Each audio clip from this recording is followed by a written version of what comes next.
할렐루야. 아멘. 할렐루야. 잘 오셨습니다. 여러분, 이 자리에 오신 분들 복된 자리에 잘 오신 줄 믿습니다.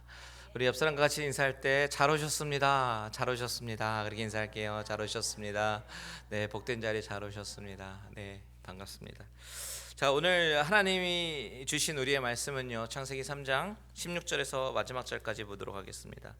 창세기 3장 16절에서 마지막 절까지.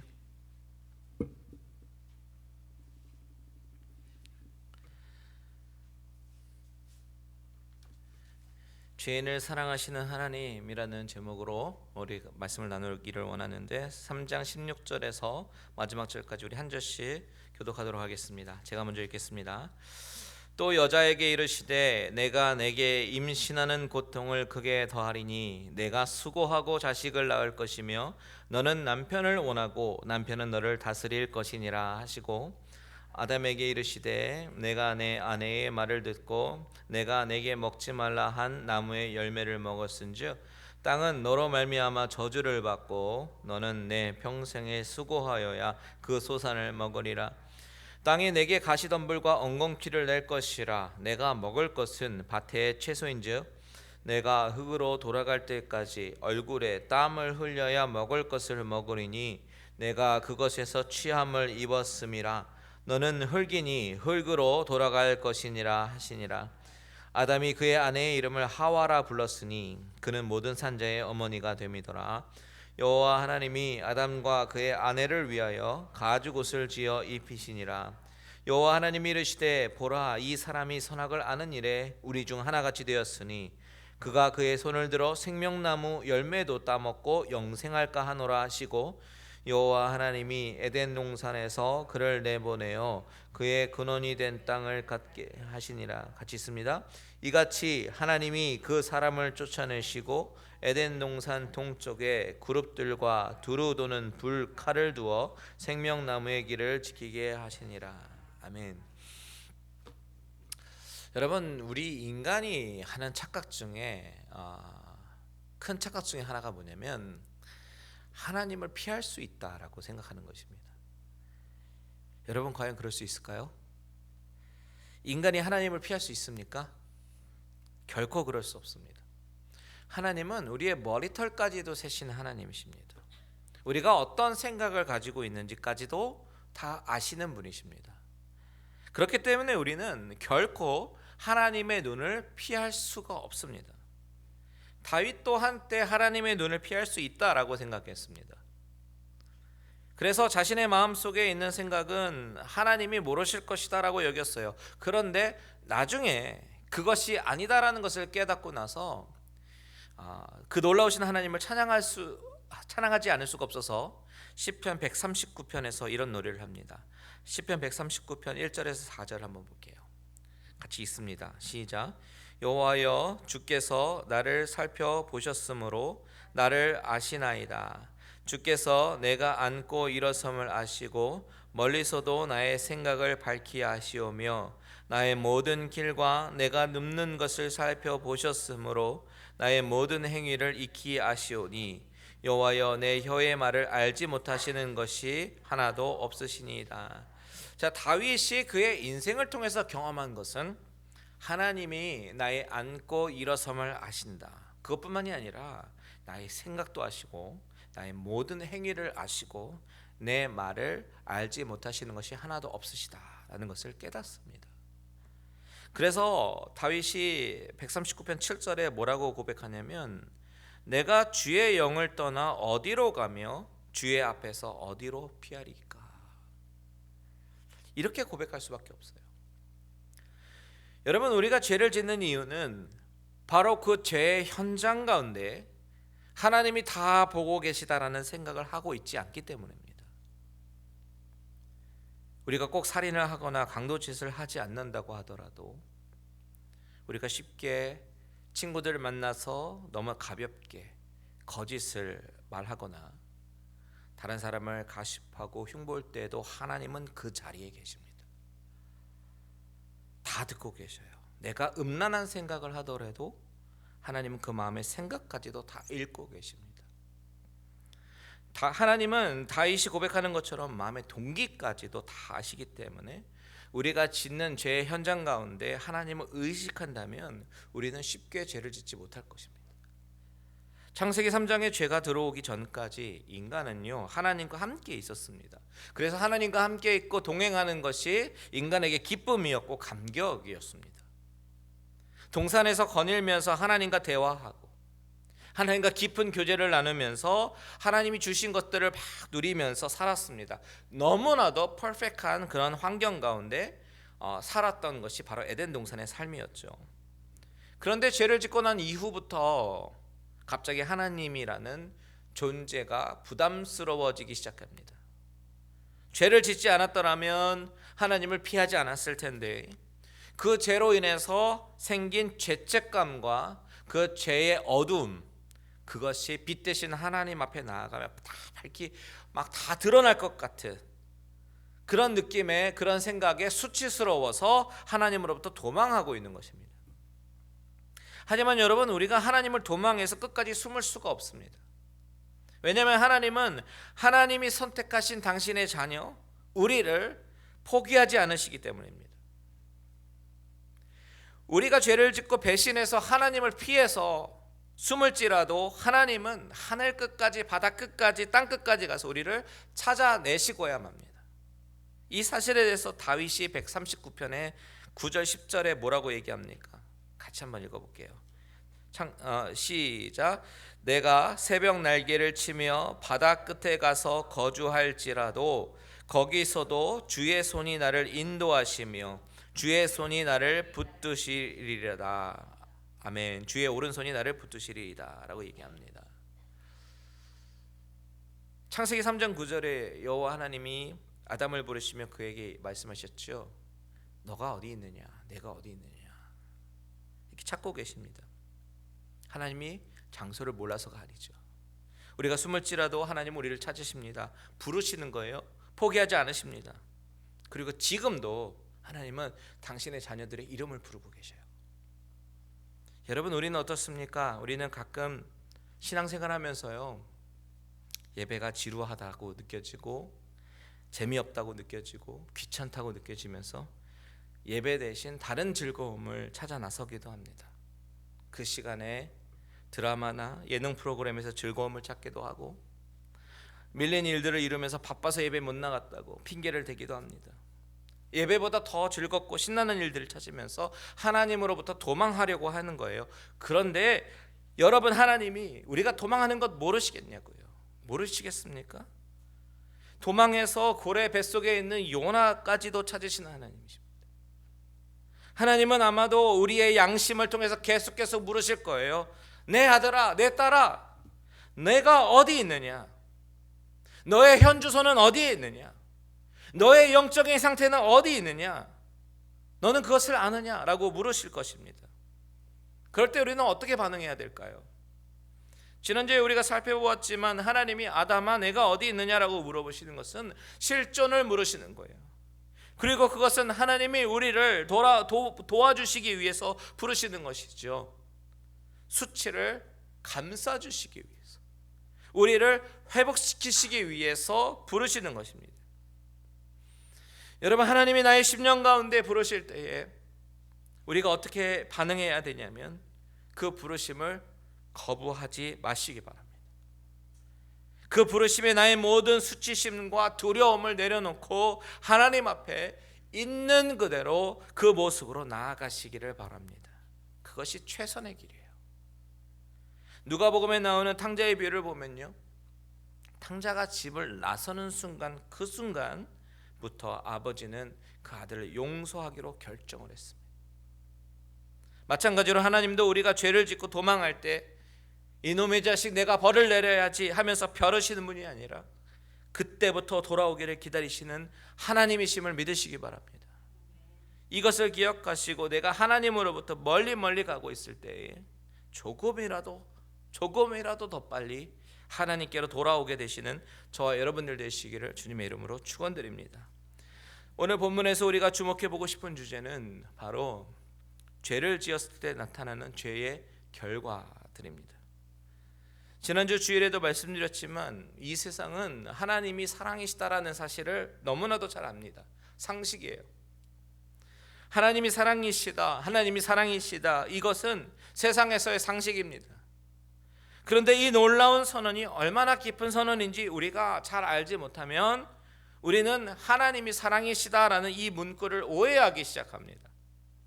무슨 말이냐면 하나님이 사랑이시니까 우리가 어떤 죄를 짓더라도 다 용서하신다, 무조건 다 용서하시는 하나님으로 생각할 수 있다라는 것이죠.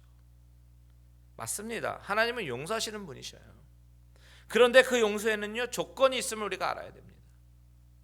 하나님은 사랑이시기 때문에 죄를 그냥 넘기시는 것이 아니라 그 죄의 결과에 대해서는 책임을 물으시고 그에게 용서받는 길을 열어주시는 공의의 하나님이시다는 사실을 우리는 기억해야 합니다. 그렇게 당신의 자녀에게 용서받는 길을 열어주시는 것이 바로 독생자 예수 그리스도를 이 땅에 보내시는 것임을 우리가 지난 주일날에 살펴보지 않았습니까? 지난주 보면 마지막인 창세기 3장 14절 15절을 한번 먼저 볼까요? 하나님은 뱀에게 먼저 뭐라고 말씀하셨습니까? 같이 있습니다. 시작. 여호와 하나님이 뱀에게 이르시되 내가 이렇게 하였으니 내가 모든 가축과 들의 모든 짐승보다 더욱 저주를 받아 배로 다니고 살아있는 동안 흙을 먹을지니라. 내가 너로 여자와 원수가 되게 하고 내 후손도 여자의 후손과 원수가 되게 하리니 여자의 후손은 내 머리를 상하게 할 것이요 너는 그의 발꿈치를 상하게 할 것이니라 하시고, 자 보십시오. 하나님은 뱀을 징벌하시고 저주하셨습니다. 사탄은 뱀을 통해서 아담이 죄를 짓도록 유도했습니다. 그래서 하나님은 그 죄에 대한 결과를 물으시죠. 하나님이 뱀에게 저주하시면서 뭐라고 하십니까? 뱀의 후손과 여자의 후손이 원수가 될 것이다 라고 예언하셨어요. 여자의 후손이 뱀의 머리를 상하게 할 것이다 라는 예언입니다. 그렇게 뱀에게 죄의 결과를 물으시고 나서는 이제 여자에게 말씀하시죠. 3장 16절 같이 있습니다. 시작. 또 여자에게 이르시되 내가 내게 임신하는 고통을 크게 더하리니 내가 수고하고 자식을 낳을 것이며 너는 남편을 원하고 남편은 너를 다스릴 것이니라 하시고. 자 여러분, 여기서 우리는 놀라운 사실을 한 가지 발견합니다.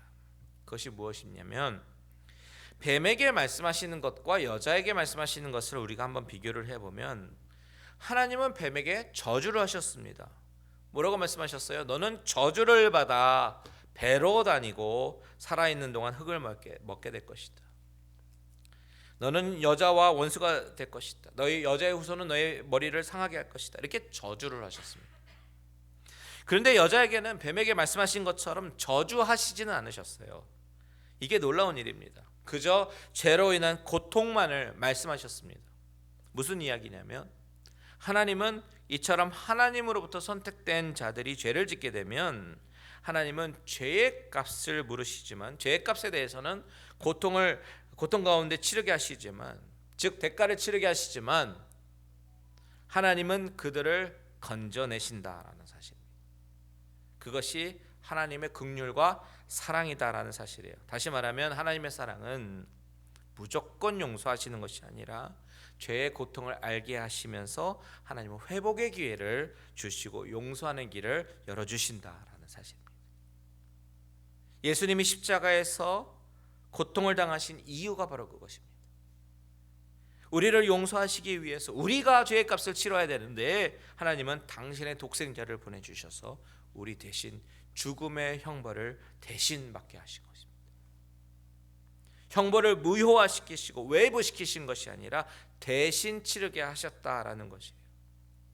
하나님의 용서는 그냥 모든 것을 무효화시키시는 것이 아니라 죄의 고통을 알게 하시고 죄의 대가는 누군가 반드시 치러야 하는 것임을 알게 하시는 거예요. 이것은 사무엘하에서 나오는 다윗의 범죄 이후에 다윗이 그 죄로 인해서 고통을 당한 장면으로부터도 우리가 알 수가 있지요. 밧세바와 동침한 이후에 태어난 생명을 하나님께서 걷어가셨습니다. 얼마나 고통스러운 일인지 몰라요. 하지만 그 이후에 하나님은 다윗을 버리지 않으셨습니다. 끝까지 선택하셨고 다시 회복시키시고 하나님의 긍휼과 사랑으로 다시 세워주시는 것을 우리가 보지 않았습니까? 16절에서 나타난 하나님이 여자에게 물으신 결과, 죄의 결과는요, 바로 출산의 고통과 남편의 다스림입니다. 하나님이 가정을 이루게 하실 때는 결혼 생활로 온전함을 이루고 행복을 이루게 하시기 위해서 가정을 이루게 하셨습니다. 그리고 생육하고 번성하라, 땅에 충만하라 라고 축복하셨을 때는 임신하고 출산하는 것이 고통이 아니라 복이었습니다. 태의 열매는 하나님의 상급이었어요. 그런데 여자가 죄로 인해서 받을 죄의 결과가 무엇이냐면 행복하기 위해서 한 결혼 생활에서 남편 때문에 수많은 고통을 겪는 것입니다. 이것이 참 모순처럼 보이지만 16절 하반절에 보면 너는 남편을 원하고 남편은 너를 다스릴 것이다 라고 하신 말씀을 보면 여자는 남편을 향해서 계속해서 무언가 갈망하지만 그 갈망이 쉽사리 채워지지 않고 남편은 여자를 다스리는 위치에 있게 된다라는 말씀이에요. 또한 처음에 창조되었을 때 동등하게 창조되었을지라도 죄를 지은 이후에는 여자는 남자의 리드에 따르게 되었다라는 이야기입니다. 결혼 생활은 행복해지기 위해서 사실 결혼을 하지만요, 결혼 생활 중에는 기대와는 달리 참 많은 고통이 따르게 된다라는 것을 의미하기도 합니다.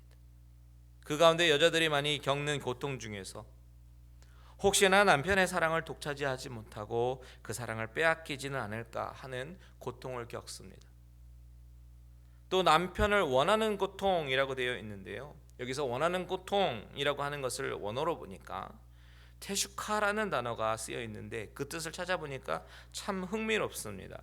이 테슈카라는 단어는 desire to dominate, 남편을 지배하려는 욕구, 장악하려고 하는 욕구라고 나와요.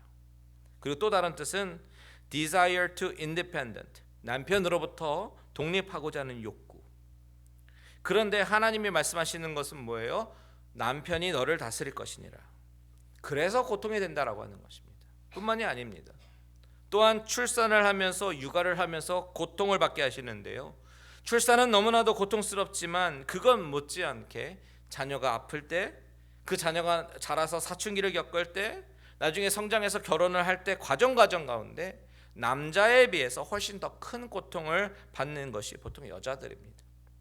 바로 이것이 여자가 범죄함으로 받는 죄의 결과들이라는 사실이에요. 그렇다면 남자는 어떻습니까? 17절 보십시오. 아담에게 이르시되 내가 내 아내의 말을 듣고 내가 먹지 말라 한 나무의 열매를 먹었은즉 땅은 너로 말미암아 저주를 받고 너는 내 평생에 수고하여야 그 소산을 먹으리라. 하나님은 남자에게서도 구체적인 책임을 물으십니다. 그 죄의 결과는 민생고의 고통으로 나타납니다. 가족의 생존을 위해서 남자는 허리를 휘게 하는 노력과 고통에 뒤따르게 됩니다. 이 고통은 인간이 죽는 그 순간까지 결코 끊이지 않게 되는 거예요. 남자는 노동을 해야 가정을 꾸리고 살 수 있게 하셨습니다. 그 노동이 육체적인 노동이든 정신적인 노동이든 노동은 고통을 수반합니다. 회사에서 근무하는 사람은 상사에게 당하고 동료에게 당하고 때로는 나이가 어린 사람에게도 당합니다. 돈을 벌려고 아둥바둥하고 하루 종일 피곤하게 살아야 하는 것이 남자가 짊어져야 하는 죄의 결과라고 하는 것이, 가족을 먹여 살리기 위해서 때로는 자존심도 다 내려놔야 합니다. 어쩔 때는 비굴해야 하기도 합니다.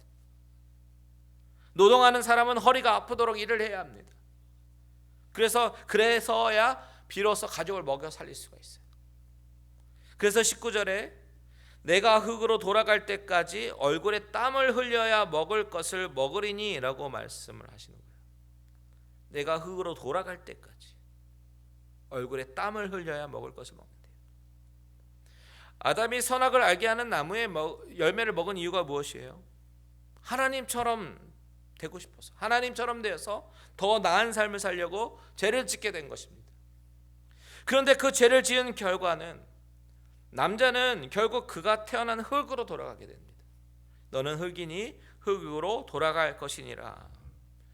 여러분, 여기서 인간은 흙이다라는 이 사실을 통해서 하나님께서 말씀하시려고 하는 것은 뭐냐면 아담아, 이것이 너의 본 모습이다 라는 것을 깨닫게 하시는 거예요. 너의 본 모습은 흙이다 라는 것을 하나님이 알게 하셔요. 너가 아무리 노력해도 하나님과 같아지려고 해도 결코 넘을 수 없는 그런 선이 있다. 너는 흙이다.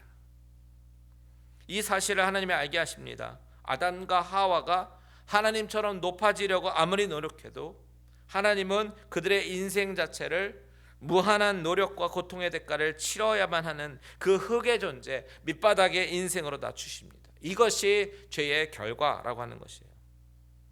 여러분이 이제 좀 수수께끼가 풀리지 않습니까? 우리가 사는 인생이 왜 이렇게 힘든 일이 많은지, 왜 축복의 가정에 아픔과 눈물이 있는지, 왜 이렇게 이해할 수 없는 고통이 있는지 이제 풀리지 않습니까? 바로 죄로 인한 결과라고 하는 것이에요.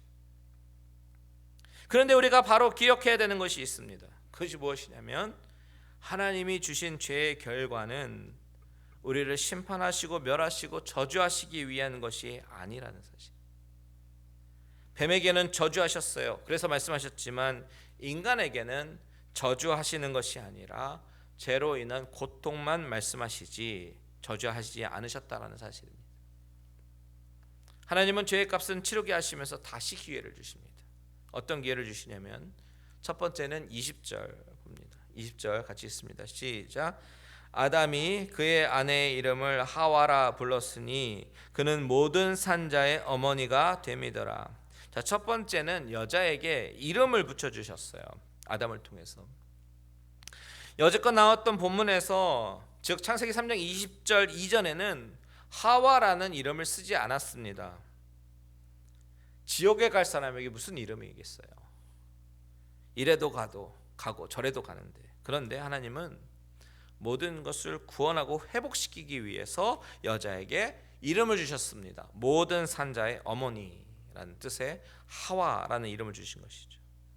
여러분, 이것이 왜 의미가 있는 것이냐면 이 이름 때문에, 모든 산자의 어머니라는 이 이름 때문에 이 여자에게서 메시아가 나오는 것입니다. 하나님은 지금 회복의 길을 열어주시는 거예요. 기회를 주시는 것입니다. 두 번째로 하나님께서 어떻게 기회를 주셨는가? 21절 보겠습니다. 같이 있습니다. 시작. 여호와 하나님이 아담과 그의 아내를 위하여 가죽옷을 지어 입히시니라.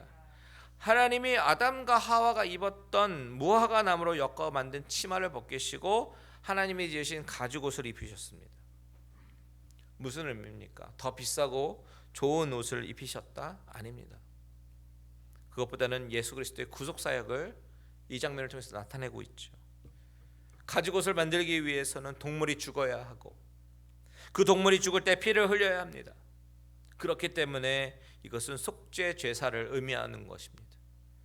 하나님이 가죽옷을 입히시는 이 장면을 통해서 하나님은 한 제사를 예비하셨고 그것을 통해서 한 동물과 인간의 죄의 수치를 바꾸신 것입니다. 맞바꾸셨습니다. 즉 인간의 죄악의 수치를 가리기 위해서는 어떤 방법밖에 없다고요?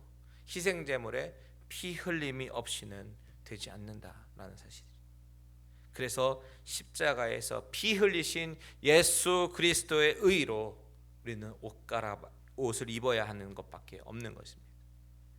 아까 찬양했지만 나의 죄를 씻기는 뭐밖에 없다고요? 예수의 피밖에 없다고요. Nothing but the blood of Jesus. 이것이 바로 하나님의 은혜의 시작이다라는 것을 우리는 알아야 합니다. 이후에 하나님은 동물로 드리는 제사를 허락하시고 구약의 백성들을 용서하시는 길을 열어주셨습니다.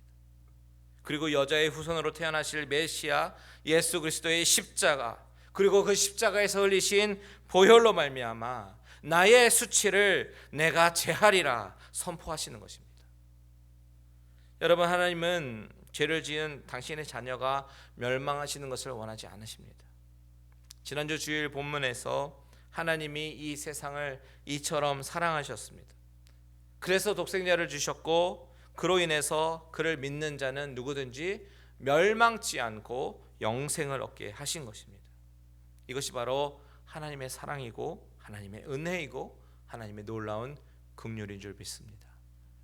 이 놀라운 하나님의 사랑이 그저 하나님은 사랑이셔 이렇게 세상의 상식이 되어서는 안 됩니다. 우리에게 얼마나 크고 놀라운 사랑인지 우리가 깨달아야 되는 것이죠. 여러분, 지금도 하나님은 당신의 자녀들이 하나님의 자녀로 다시 회복되기를 원하시는 줄 믿습니다. 여러분, 우리 삶에 경험되는 많은 아픔과 고통 중에 있습니까? 괴롭습니까? 그렇다면 예수님께 나오셔서 예수님께서 지어주신 새 옷을 입기를 바랍니다. 걸레 같은 내 헌옷을 다 벗어버리고 하나님이 주시는 은혜의 옷, 깨끗한 옷, 정결한 옷, 십자가의 옷을 입고 새롭게 변화되고 거듭나기를 원합니다. 그렇게 회복되는 자에게 예비된 것이 무엇입니까? 지난번 말씀드린 것처럼 생명나무의 실과를 하나님께서 남겨두셨다라는 사실이에요. 멸망치 않게 하시려고. 요한계시록 나중에 예수 그리스도가 오시면 선택된 자에게 생명나무의 실과를 주실 것이에요. 사람은 사람을 구원할 수가 없습니다.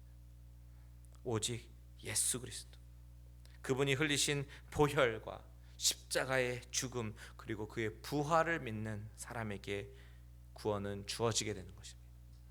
이것을 믿으시고 늘 십자가의 은혜를 붙잡고 늘 겸손히 무릎 꿇고 살아가시는 저와 여러분들 되시기를 주님의 이름으로 축원드립니다. 아멘.